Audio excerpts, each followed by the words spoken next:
Hello friends and dear student, एक बार फिर से आपका बहुत बहुत स्वागत है। तो आज के इस वीडियो में हम लोग देखेंगे डी फार्मा सेकेंड ईयर का बायोकेमिस्ट्री एंड क्लिनिकल पैथोलॉजी का चैप्टर नंबर 1। तो चलिए शुरू करते हैं। तो सबसे पहले इसका इंट्रोडक्शन देखेंगे हम लोग। एक बात मैं बता दूं, यहाँ पे हम लोग वही पढ़ेंगे जो आपके सिलेबस में है और बहुत शॉर्ट करके मैं पढ़ाने की कोशिश करूँगा, इसलिए कि आपके पास भी टाइम बहुत कम है और बहुत ज़्यादा जब डीपली हम लोग जाते हैं तो भी क्या होता है, समझना थोड़ा मुश्किल हो जाता है। मैं आपका कॉन्सेप्ट सारा क्लियर करूंगा, लेकिन आपको नोट्स जो मैं प्रोवाइड करूंगा, जो आपको पढ़ने के लिए दूंगा, वो बहुत शॉर्ट रहेगा ताकि आप इजीली उसको याद कर सकें और एग्ज़ाम में लिख सकें और आराम से अच्छे मार्क्स ला सकें। तो सबसे पहला क्या, इंट्रोडक्शन टू बायोकेमिस्ट्री। हम लोग इसको मोटा मोटा समझ लेते हैं, फिर हम लोग डिटेल में टेक्स्ट में देखेंगे। तो बायो का मतलब होता है लाइफ या लिविंग। क्या है? बायो का मतलब लिविंग, जैसे लिविंग का मतलब जिंदा, कोई जिंदा चीज़, ठीक। और केमिस्ट्री का मतलब होता है केमिकल रिएक्शन। इसका पूरे को अगर हम लोग मिलाएं तो इसका मतलब ये हो जाता है कि हमारी जो बॉडी है या जो भी लिविंग ऑर्गेनिज्म की बॉडी है उसके अंदर क्या केमिकल रिएक्शंस चल रहे हैं, उसके अंदर क्या केमिकल रिएक्शन हो रहे हैं, उसी को हम लोग बोलते हैं बायोकेमिस्ट्री। समझ में आया?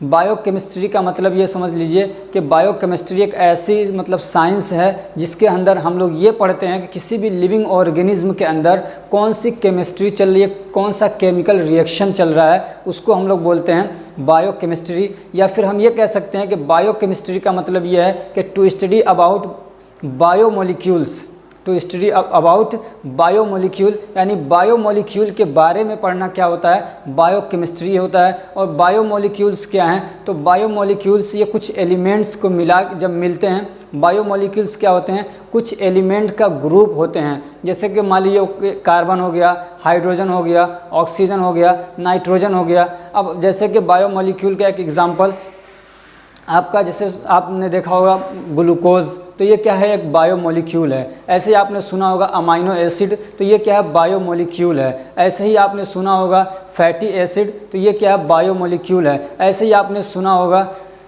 न्यूक्लियोटाइड्स, न्यूक्लियोसाइड्स, तो ये सब क्या हैं, बायोमोलिक्यूल हैं, ठीक।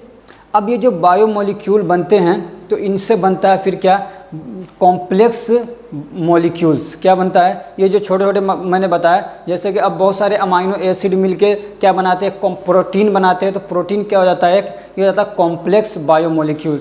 तो आपको इस तरीके से पढ़ना, हम लोग इसमें पढ़ेंगे आगे। अब प्रोटीन क्या होता है, बायोमोलिक्यूल में क्या क्या चीज़ मिले होते हैं, उनका स्ट्रक्चर कैसा होता है, ये सारी चीज़ें आप डिटेल से आगे पढ़ने वाले हैं। तो introduction to biochemistry. The word biochemistry is formed by bio and chemistry, ठीक है। अब बायो की मीनिंग क्या है, लिविंग। बायो का मतलब क्या है, लिविंग। और केमिस्ट्री का मतलब क्या है, केमिकल रिएक्शन। केमिस्ट्री का मतलब क्या है, केमिकल रिएक्शन, ठीक है। या तो फिर केमिकल मॉलिक्यूल, या केमिस्ट्री का मतलब क्या है, या तो केमिकल रिएक्शन या क्या फिर है, केमिकल मॉलिक्यूल, ठीक है। केमिकल मॉलिक्यूल, ये मतलब है किसका, केमिस्ट्री का। अब बायो और केमिस्ट्री जब दोनों मिला देंगे हम, बायो प्लस केमिस्ट्री, तो ये क्या हो जाएगा, बायोकेमिस्ट्री। अब बायोकेमिस्ट्री क्या होता है, तो बायोकेमिस्ट्री, अब ये दोनों हम लोगों ने मिला दिया, तो अब हम ये कह सकते हैं कि biochemistry is a branch of science in which we study about chemical reaction, जिसमें हम लोग क्या पढ़ते हैं, केमिकल रिएक्शन के बारे में पढ़ते हैं, या तो फिर बायोमोलिक्यूल के बारे में पढ़ते हैं। और ये जो केमिकल रिएक्शन या बायोमोलिक्यूल ये कहाँ पे हो, क्या ऐसे ही स्पेस में हो, नहीं, इंसानों के अंदर या जितने लिविंग ऑर्गेनिज्म हैं, लिविंग ऑर्गेनिज्म जैसे कि मान लीजिए हम ह्यूमन बींग्स हो गए, ऐसे ही एनिमल्स हो गए, माइक्रो ऑर्गेनिज्म हो गए, तो जितनी लिविंग चीज़ें, पेड़ पौधे हो गए, तो इन सब ये लिविंग ऑर्गेनिज्म के अंदर क्या मॉलिक्यूल्स हैं, कौन से मॉलिक्यूल्स हैं, क्या केमिकल रिएक्शन चल रहा है, उसी के बारे में जब हम लोग पढ़ते हैं तो उसको क्या बोलते हैं, बायोमोलिक्यूल, ठीक है। तो आपने समझ लिया कि biochemistry is a branch of science in which we study about chemical reaction और अबाउट बायोमोलिक्यूल, चाहे केमिकल रिएक्शन कह दीजिए या तो फिर बायोमोलिक्यूल कह दीजिए। और कहाँ पे, inside the living organism, living organism के अंदर, बाहर की नहीं बात हो रही है, लिविंग ऑर्गेनिज्म के अंदर क्या केमिकल रिएक्शन चल रहे हैं, उसको हम लोग क्या बोलते हैं, बायोकेमिस्ट्री, ठीक है। क्या बोलते हैं, बायोकेमिस्ट्री। अब ये समझते हैं कि बायोमोलिक्यूल्स क्या होता है। तो the living cell is composed of few elements like carbon, hydrogen, oxygen and nitrogen etcetera are called biomolecules. ये कह रहे हैं कि जो लिविंग सेल होता है यानी लिविंग ऑर्गेनिज्म का जो सेल होता है वो कुछ एलिमेंट से मिल के बनता है, जैसे कि carbon, hydrogen, oxygen and nitrogen etcetera. तो ये जो एलिमेंट्स हैं इनको हम लोग क्या बोलते हैं, बायोमोलिक्यूल्स बोलते हैं। और इसके अलावा इन बायोमोलिक्यूल्स के थ्रू यानी इन एलिमेंट के ज़रिए से जो केमिकल कंपाउंड्स बनते हैं उसको भी हम लोग क्या है, बायोमोलिक्यूल्स बोल देते हैं। जैसे कि इनसे क्या बन जाते हैं, अमाइनो एसिड्स हो गए, ऐसे ही मोनोसेक्राइड हो गया, फैटी एसिड हो गया, और न्यूक्लियोटाइड्स, न्यूक्लियोसाइड्स, ये सब क्या होते हैं, इन्हीं से मिल के कंपोज्ड होके बनते हैं। अब जो ये न्यूक्लियोटाइड से जो कुछ बने उनसे जो कुछ बनता है उसको भी हम लोग क्या बोलते हैं, बायोमोलिक्यूल्स बोल देते हैं। जैसे कि उससे बनेगा, जैसे कि मान लीजिए मोनोसेक्राइड हो गया तो उससे बनता है कार्बोहाइड्रेट, ऐसे अमाइनो एसिड हो गया तो अमाइनो एसिड बहुत सारे मिल के क्या प्रोटीन बना देते हैं। तो इन सब को हम लोग क्या बोलते हैं, बायोमोलिक्यूल। तो आपको ये समझ में आ गया होगा कि जो एलिमेंट्स हैं यानी जिनसे हमारा सेल बना हुआ है, चाहे वो एलिमेंट्स हों या फिर उन एलिमेंट्स से बना हुआ ग्रुप हो या फिर उन छोटे छोटे ग्रुप से बना हुआ एक बड़ा ग्रुप हो, कॉम्प्लेक्स ग्रुप हो, तो उसको भी हम सबको क्या बोलते हैं, बायोमोलिक्यूल्स बोलते हैं। ठीक है। मोर देन 10,000 और 100,000, मोर देन 10,000 और 100,000। किसी किताब में तो 10,000 लिखा हुआ है, किसी में लिखा हुआ 100,000। अब क्या है कंफर्म नहीं है, लेकिन जैसे ठाकुर पब्लिकेशन उसमें लिखा हुआ है 100,000, और वीएन राजे की बुक है और भी जगहों पे लिखा हुआ 10,000। तो मैंने 10,000 को पहले लिया, यानी 10,000 या क्या है 1,00,000 अलग अलग टाइप के क्या है बायोमोलिक्यूल्स हमारे बॉडी के अंदर प्रेजेंट होते हैं। ह्यूमन बॉडी के अंदर कितने 10,000 से भी ज़्यादा क्या है अलग अलग टाइप के बायोमोलिक्यूल्स हमारी बॉडी में पाए जाते हैं। बायोमोलिक्यूल्स आप समझ चुके हैं, ठीक है। ये मतलब समझ लीजिए कंपाउंड्स होते हैं, स्ट्रक्चर होते हैं, हमारी बॉडी के अंदर पाए जाते हैं। लेकिन उनमें से कुछ ही ऐसे हैं जो अब तक रिकॉग्नाइज्ड हुए, अब तक उनको पहचाना जा चुका है। हैं तो बहुत सारे लेकिन उनको पहचाना नहीं गया, अभी वो रिकॉग्नाइज नहीं हुए। जो रिकॉग्नाइज्ड हुए हैं उनमें क्या, जैसे अमाइनो एसिड, मोनोसेक्राइड, ऐसे ही न्यूक्लियोटाइड्स, ये क्या है, ये कुछ ऐसे हैं जिनको इंसानों ने, साइंटिस्ट ने पहचाना है।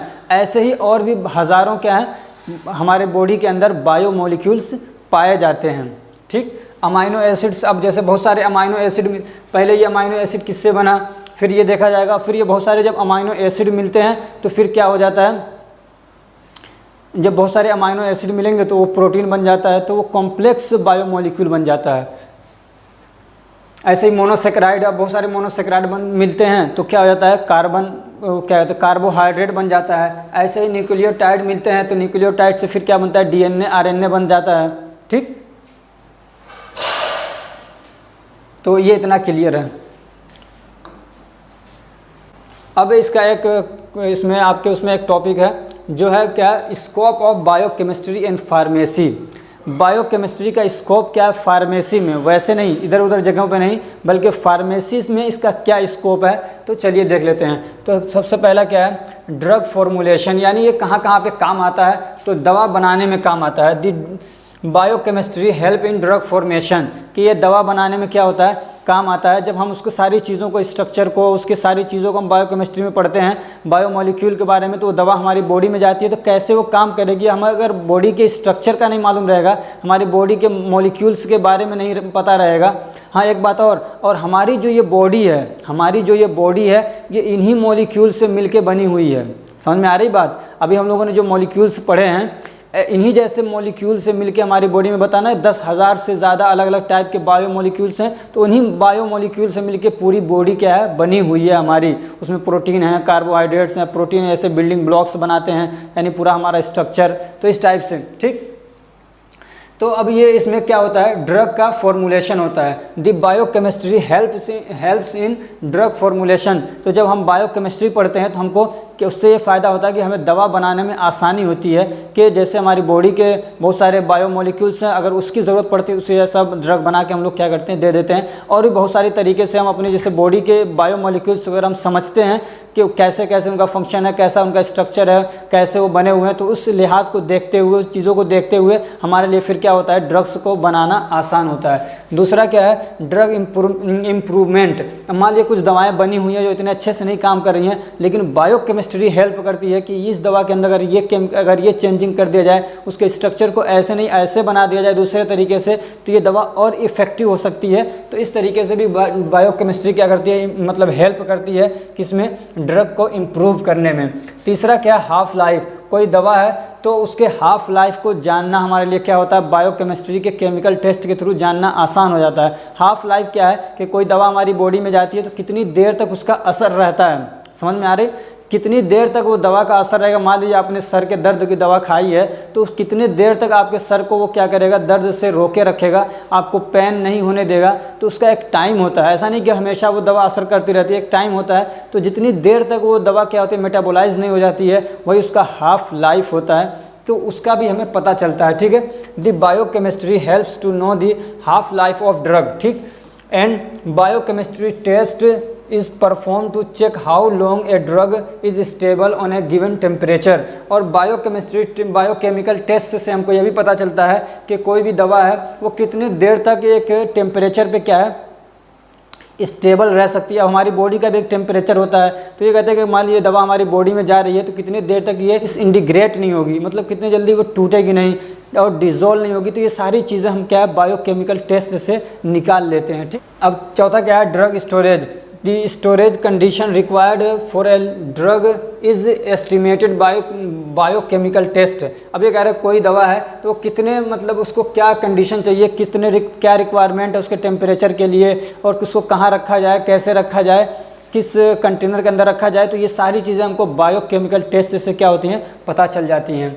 पांचवा क्या है, एक्सपायरी। क्योंकि हम लोग यहाँ पे सिर्फ फार्मेसी से रिलेटेड इसके फ़ायदे और स्कोप पढ़ रहे हैं, तो इसमें यही सारी चीज़ें आएंगी, ठीक है। अब इस एक्सपायरी को भी हम लोग क्या है, बायोकेमिकल टेस्ट से जानते हैं। जैसे कि मान लीजिए कोई दवा होती है तो उसका एक्सपायरी भी लिखा जाता है उसके ऊपर, तो कैसे पता चलेगा कितने दिन के अंदर ये एक्सपायर हो जाएगी दवा, तो ये बायोकेमिकल टेस्ट से ही पता चलता है, ठीक।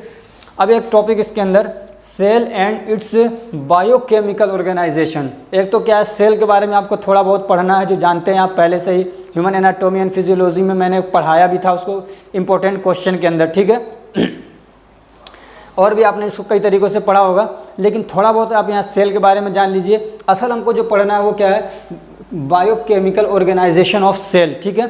तो सबसे पहले क्या, सेल क्या होता है, तो आप सेल जानते हैं कि हमारी बॉडी क्या है, सेल से मिलके बनी हुई है। और सेल क्या है, हमारी बॉडी का ये क्या है, बेसिक या smallest structural and functional unit है, ठीक है। स्ट्रक्चरल और फंक्शनल यूनिट है हमारी बॉडी का, यानी cell is the smallest structural and functional unit of living organism, ठीक है। जितने भी लिविंग ऑर्गेनिज्म हैं उनका जो स्ट्रक्चरल और फंक्शनल यूनिट है, यानी सबसे छोटी यूनिट जिसका मतलब स्ट्रक्चर हम लोग अच्छे से देख सकते हैं, स्ट्रक्चरल और मतलब जो स्टेबल स्ट्रक्चर है जिसका, और उसका फंक्शन भी क्या है, अपने सारे ज़रूरतों को पूरा करता है ये सेल, इसलिए हम लोग इसको बोलते हैं स्ट्रक्चरल एंड फंक्शनल यूनिट हमारी बॉडी का, ठीक। About 100 trillion cells are found in normal human being. कह रहे हैं कि एक नॉर्मल आदमी की बॉडी के अंदर तकरीबन 100 ट्रिलियन, कितना, 100 ट्रिलियन सेल पाए जाते हैं।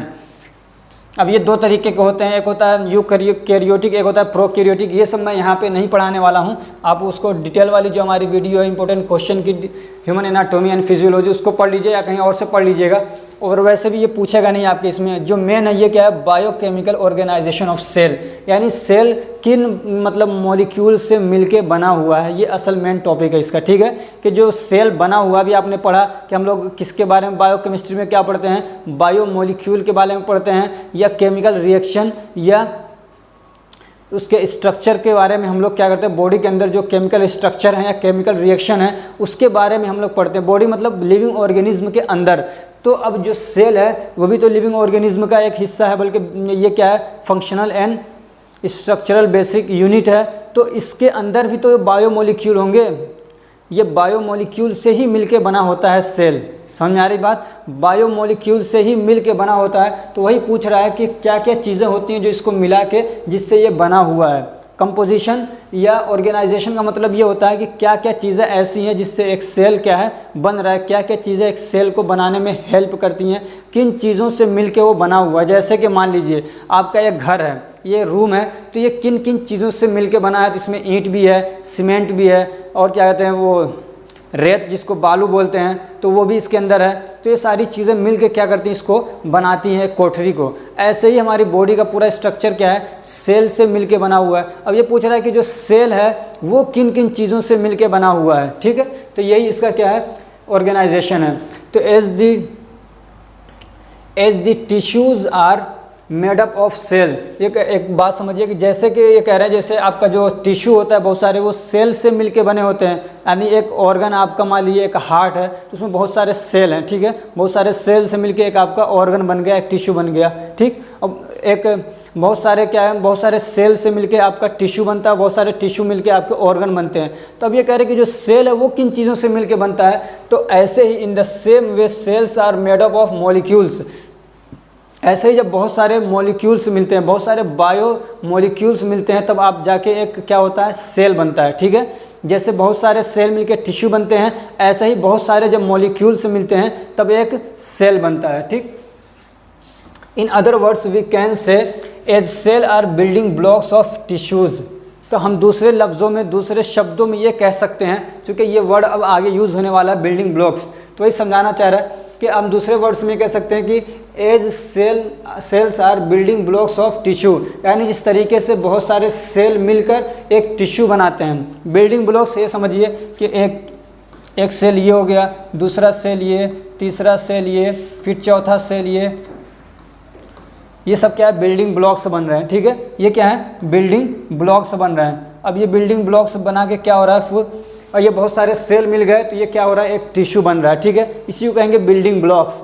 बहुत सारे जो सेल हैं वो क्या है, बिल्डिंग ब्लॉक्स हैं, किसके, एक टिश्यू के। तो ये एक टिश्यू है और ये सेल हैं, ये क्या है, बिल्डिंग ब्लॉक्स हैं। यानी जैसे कि एक ईंट, दूसरी ईंट, तीसरी ईंट, तो बहुत सारी जो ईंट्स हैं, ये एक रूम को, एक घर को बनाने के लिए जो ईंट्स हैं वो कहेंगे हम लोग कि ईंट जो हैं वो क्या है, बिल्डिंग ब्लॉक्स हैं एक रूम के लिए। ऐसे ही बहुत सारे सेल जो होते हैं ये बिल्डिंग ब्लॉक्स होते हैं, किसके लिए, टिश्यू के लिए। अब यहाँ पे जो हमको असल समझना होगा कि biomolecules are building blocks of cell. अब जो बायोमोलिक्यूल्स होते हैं वो क्या होते हैं, वो बिल्डिंग ब्लॉक्स होते हैं, किसके, सेल के। यानी अब मान लीजिए ये एक सेल है, तो ये सब क्या है, अब बायोमोलिक्यूल्स हैं जो ये मिल के क्या हो रहा है, सेल बन रहा है, ठीक है। बात हो सकता है कि समझ में आ गई हो आपके, कि जैसे कि बहुत सारे सेल मिलके क्या बनाते हैं, टिश्यू बनाते हैं, उसको हम लोग क्या बोलते हैं कि cells are building blocks of tissue. ऐसे ही बहुत सारे बायोमोलिक्यूल्स मिलके एक सेल बनाते हैं, तो हम कहेंगे biomolecules are building blocks of cell, ठीक। अब बायोमोलिक्यूल्स क्या हैं, अभी पीछे मैंने बताया कि biomolecules are those elements which make different type of chemical compounds and structure. Biomolecules वो एलिमेंट्स होते हैं जो आपस में मिल के बहुत अलग अलग तरह के क्या बनाते हैं, केमिकल कंपाउंड्स या स्ट्रक्चर बनाते हैं। वो केमिकल कंपाउंड और स्ट्रक्चर आगे आप पढ़ने वाले हैं। अभी जब कार्बोहाइड्रेट चैप्टर नंबर 2 शुरू होगा तो आप थक जाएंगे अलग अलग स्ट्रक्चर और उसके कंपाउंड्स देख के, ठीक है। तो इसलिए अभी यहाँ पे जल्दबाजी मत करिए कि कैसा होता है स्ट्रक्चर, अभी आने वाला है। अब ये कि 1000, 10,000 या क्या कहते हैं 1 लाख, 10,000 या 1 लाख बायोमोलिक्यूल्स क्या होते हैं हमारी ह्यूमन बॉडी के अंदर प्रेजेंट होते हैं। उनमें से बहुत सारे ऐसे हैं जिनको रिकॉग्नाइज्ड नहीं किया गया, बहुत सारे क्या हैं उसमें से बहुत थोड़े से भी रिकॉग्नाइज्ड हुए हैं, जैसे जिनके बारे में हम लोगों ने जाना है। तो जैसे कि मान लिया अमाइनो एसिड हो गए, क्या कहते हैं मोनोसेक्राइड्स हो गए, तो ये हम लोगों ने रिकॉग्नाइज्ड कर लिया है।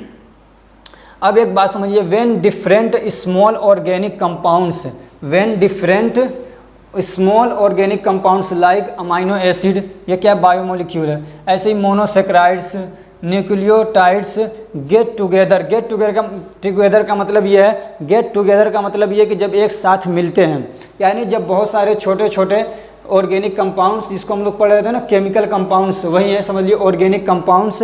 ऑर्गेनिक कंपाउंड्स मतलब ये कि जिसके अंदर कार्बन और हाइड्रोजन पाए जाते हों, ठीक। तो बहुत सारे अलग अलग जब केमिकल ऑर्गेनिक कंपाउंड जैसे कि अमाइनो एसिड, मोनोसेक्राइड और न्यूक्लियोटाइड्स जब ये एक साथ मिलते हैं, गेट टुगेदर एक साथ मिलते हैं, एंड फॉर्म केमिकल कंपाउंड्स और स्ट्रक्चर, और केमिकल कंपाउंड या स्ट्रक्चर बनाते हैं तो उनको क्या कहा जाता है, कॉल्ड कॉम्प्लेक्स बायोमोलिक्यूल्स। उनको क्या बोलते हैं, कॉम्प्लेक्स बायोमोलिक्यूल्स। ठीक है, major complex biomolecules are following. तो जो बड़े बड़े क्या हैं, बड़े बड़े कॉम्प्लेक्स बायोमोलिक्यूल हैं, जो बड़े बड़े कॉम्प्लेक्स बायोमोलिक्यूल हैं वो क्या है, ये हैं कार्बोहाइड्रेट्स हो गए, जिनको मतलब हम लोगों ने रिकॉग्नाइज्ड कर लिया है। ऐसे ही प्रोटीन हो गया, लिपिड्स हो गए, न्यूक्लिक एसिड हो गए। ठीक, और भी बहुत सारे हैं, लेकिन ये हम लोगों ने रिकॉग्नाइज्ड किया है, इनके काम को समझा है, और ये कैसे बनते हैं, कैसे टूटते हैं, क्या इनके अंदर केमिकल स्ट्रक्चर होता है, कौन से इनके अंदर एलिमेंट्स से जुड़े हुए हैं, किधर जुड़े हुए हैं, कितने जुड़े हुए हैं, ये सारी चीज़ें हम लोग इनके जान चुके हैं, पढ़ चुके हैं। तो इन्हीं के बारे में हम लोग इस चैप्टर, इस समझिए पूरे सब्जेक्ट के अंदर आप इन्हीं चीज़ों के बारे में पढ़ेंगे, जैसे carbohydrate, protein, lipid, nucleic acid, अब इसमें डीएनए, आरएनए, फिर एंजाइम्स, इन्हीं सब चीज़ों के बारे में पढ़ेंगे। बहुत आसान है, 1 से 2 महीने में आप इसको अच्छे से कवर कर सकते हैं, थोड़ा सा स्ट्रक्चर पर अगर आप ध्यान दें तो, और कुछ नहीं है। मॉलिक्यूल्स हैं, इनके बारे में हम लोग थोड़ा थोड़ा देख लेते हैं। पूछा है ना कि जो सेल का जो ऑर्गेनाइजेशन कैसे हुआ, कैसे उसको बनाए हैं, कौन कौन से वो मिलके मतलब बायोमोलिक्यूल्स से मिलके उसको बनाए हैं। तो ये कुछ मेजर बायोमोलिक्यूल्स हैं या कॉम्प्लेक्स बायोमोलिक्यूल्स हैं जिनसे मिलके एक सेल बनता है। ठीक है, अब यही सब चीज़ें हैं जिनसे क्या है, सेल मिलके बनता है, तो उन्हीं के बारे में हम लोग थोड़ा सा देख लेते हैं। अब जो प्रोटीन है एक बायोमोलिक्यूल है या कॉम्प्लेक्स बायोमोलिक्यूल है, तो ये किससे मिलके बना है, तो अमाइनो एसिड, यानी जब अमाइनो एसिड खुद क्या है, खुद क्या है, ये अमाइनो एसिड ये मिलके बना है एलिमेंट्स से, अलग अलग एलिमेंट्स से मिलके बना। अब ये जब एलिमेंट्स से मिलके एक ये ग्रुप बन गया, एक स्ट्रक्चर बन गया। अब ये जब बहुत सारे मिलते हैं अलग अलग तरीके से, तो फिर वो क्या बन जाता है, प्रोटीन बन जाता है। और ये क्या करते हैं, जब प्रोटीन बनता है तो वो क्या, उसका काम क्या होता है, form em basic framework of cell. तो एक सेल का जो ढांचा बनता है उसको बनाने में किसका, प्रोटीन का बड़ा रोल होता है। ठीक है, मान लीजिए सेल ऐसे है, मान लीजिए सपोज दैट ऐसे एक सेल बन रहा है, तो इसका जो ये ढांचा बन रहा है तो इसको बनाने में किसका रोल होता है, ये प्रोटीन का होता है। इसके अंदर और भी बहुत सारी चीज़ें हैं, ठीक है, लेकिन इसका ये जो मतलब एक स्ट्रक्चर बन रहा है, एक ढांचा बन रहा है, तो इसका बनाने का किसका, एक शेप बन रहा है, तो उसमें किसका रोल होता है, प्रोटीन का। डीएनए है तो ये क्या है, कॉम्प्लेक्स बायोमोलिक्यूल है, तो किससे मिलके बनता है, तो ये बनता है डीऑक्सीराइबो न्यूक्लियोटाइड से। आपने पढ़ा था ना न्यूक्लियोटाइड से अभी पीछे, तो न्यूक्लियोटाइड से क्या होता है, ये बिल्डिंग ब्लॉक्स हैं। ये क्या है, बिल्डिंग ब्लॉक्स हैं, यानी ये बहुत सारे मिलके क्या करते हैं, डीएनए बनाते हैं। इनका काम क्या होता है, तो ये जेनेटिक मटेरियल को क्या करते हैं, कैरी करते हैं। यानी मान लीजिए फादर से बच्चों में, यानी पेरेंट्स से क्या करते हैं, ये उनके चिल्ड्रेन में बहुत सारी, जैसे आप देखते होंगे कि आप अपने पापा से अपने फादर से मिल रहे हैं, कोई होता है अपनी मम्मी से उसकी शक्ल मिल रही होती है। तो बहुत सारी और भी चीज़ें क्या होती हैं, एक से दूसरे में जाती हैं, जिसको कहते हैं विरासत में चली गई। ये कौन कैरी करता है, तो डीएनए के अंदर होता है। ठीक, अब आरएनए क्या होता है, तो ये किससे मिलके बना है, तो आरएनए बना है राइबो न्यूक्लियोटाइड से। इसमें डी है, इसमें राइबो, आगे आप पढ़ेंगे क्या फ़र्क है, सारी चीज़ें आप डिटेल से पढ़ने वाले हैं। ठीक है, तो राइबो न्यूक्लियोटाइड ये क्या है, बिल्डिंग ब्लॉक्स है, यानी ये बहुत सारे राइबो न्यूक्लियोटाइड्स मिलके क्या बनाते हैं, आरएनए बनाते हैं। आरएनए का काम क्या होता है, carry information for protein synthesis. अब प्रोटीन बनता है बहुत सारे, ऐसा नहीं कि प्रोटीन एक बार बन गया तो ख़त्म नहीं होता। प्रोटीन क्या होता है, वो डिस्ट्रॉय होते हैं। तो प्रोटीन बनाने का काम कौन करता है, तो वो आरएनए। उसमें आरएनए का एक मेजर रोल ये होता है कि वो इन्फॉर्मेशन भेजता है, इन्फॉर्मेशन पहुंचाने का काम करता है, जिसको एमआरएनए आपने सुना होगा कि मैसेंजर आरएनए। तो वो क्या करता है, इन्फॉर्मेशन भेजता है, पूरा उसका प्रोसेस है, कैसे प्रोटीन का सिंथेसिस होता है, वो यहाँ पे नहीं पढ़ने वाले हैं आप। ठीक है, अब एक मेजर कॉम्प्लेक्स क्या है, कार्बोहाइड्रेट है, तो ये किससे मिलके बना है, मोनोसेक्राइड से। आप परेशान न होइए कि मोनोसेक्राइड क्या है, ये सब क्या आगे आने वाला है, इसका स्ट्रक्चर भी आप देखने वाले डिटेल से। ठीक है, अभी पहला जो चैप्टर है वो कार्बोहाइड्रेट के बारे में ही है, मोनोसेक्राइड। ठीक है, तो ये क्या करता है, it is stored in the form of glycogen.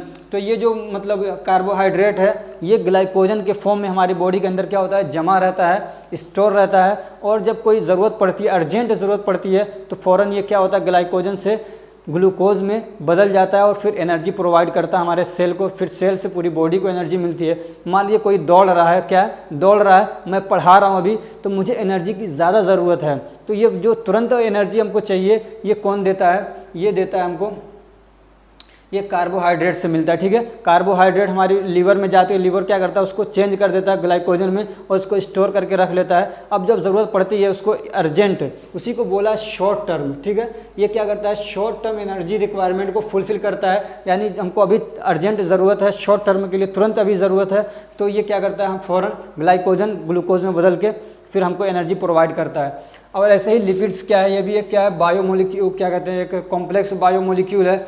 ये किससे मिलके बना है, या तो फैटी एसिड से या ग्लिसरॉल से, ठीक है। फैटी एसिड क्या है, ये बिल्डिंग ब्लॉक्स है किसका, लिपिड्स का। अब ये क्या है, it is second major source of energy. सबसे ज़्यादा एनर्जी हमको किससे मिलती है, कार्बोहाइड्रेट से, मतलब ज़्यादा एनर्जी का हमारा बड़ा सोर्स क्या है, कार्बोहाइड्रेट्स है।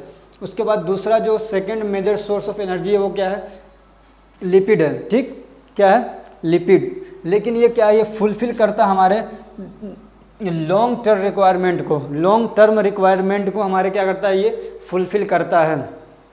किसको, लॉन्ग टर्म रिक्वायरमेंट को। लॉन्ग टर्म रिक्वायरमेंट क्या है, तो मान लीजिए 5 दिन तक आपको खाना नहीं मिला मरेंगे नहीं, आप पानी पी रहे हैं, मान लीजिए खाना नहीं मिल रहा है, तो एनर्जी का सोर्स आपको नहीं मिल रहा है। अब जो कार्बोहाइड्रेट आपके पास था, ग्लूकोज था, जो ग्लाइकोजन, वो स्टोर जो था वो ख़त्म हो गया, तो शॉर्ट टर्म में वो ख़त्म हो रहा है। अब जब आपके पेट में, जो पेट में कह रहा हूँ, आपकी बॉडी में जो लिपिड है, यानी जो चर्बी जमी हुई है, जो फैट है, अब वो क्या होता है, वो अब पिघलना शुरू होता है और फिर वो एनर्जी में बदलता है और आपको एनर्जी प्रोवाइड करता है। समझ में आ रहा है। तो ये लॉन्ग टर्म के जो रिक्वायरमेंट होता है उसको पूरा करता है लिपिड, और जो शॉर्ट टर्म रिक्वायरमेंट होता है उसको पूरा करता है कार्बोहाइड्रेट। अब एक होता है माइक्रो मॉलिक्यूल्स, एक होता है मैक्रो मॉलिक्यूल्स। क्या है, एक होता है माइक्रो मॉलिक्यूल्स, एक होता है माइक्रो। तो आप जानते हैं माइक्रो मतलब छोटा और मैक्रो मतलब थोड़ा बड़ा। तो अब जैसे कि मान लीजिए मोनोसेक्राइड है, तो ये जब छोटे छोटे जैसे जो सिंपल टाइप के जो मॉलिक्यूल्स हैं वो क्या होते हैं, वो होते हैं माइक्रो मॉलिक्यूल्स। जैसे कि अमाइनो एसिड हो गया, मोनोसेक्राइड हो गया, फैटी एसिड हो गया, तो ये सब क्या है, ये माइक्रो मॉलिक्यूल्स हैं। अब जो मतलब थोड़ा कॉम्प्लेक्स टाइप का जो बड़ा है, जैसे कि पॉलीसेक्राइड है, तो वो क्या होता है, उसको बोलते हैं हम लोग मैक्रो मॉलिक्यूल्स, ठीक है। हालांकि आपके सिलेबस में नहीं, हो सकता है कोई क्वेश्चन इस जैसा पूछ ले जो इससे रिलेटेड था, तो मैंने बता दिया आपको। तो ये आपका पहला चैप्टर क्या है, कंप्लीट हो चुका है। अब फिर हम मिलते हैं नेक्स्ट चैप्टर के साथ। तब तक के लिए अपना बहुत ख्याल रखिए। अगर ये हमारी कोशिश अच्छी लग रही है तो वीडियो को लाइक कर दीजिए, चैनल को सब्सक्राइब करिए और अपने फ्रेंड्स को भी शेयर करिए, ताकि वो भी इससे क्या है, फ़ायदा उठा सकें। Thank you so much for watching. अगर आपको इसका PDF चाहिए तो डिस्क्रिप्शन में इसको अपलोड कर दे रहा हूँ, और हमारा टेलीग्राम ग्रुप भी ज्वाइन कर लीजिए, आपको वहाँ से बहुत सारे बेनिफिट्स मिलने वाले हैं। और हाँ, नोटिफिकेशन का बटन भी दबा दीजिए, ताकि जब मैं वीडियो अपलोड करूँ तो आपको बहुत जल्दी उसका क्या इन्फॉर्मेशन तुरंत मिल जाए और आप उसको देख सकें। Thank you so much for watching.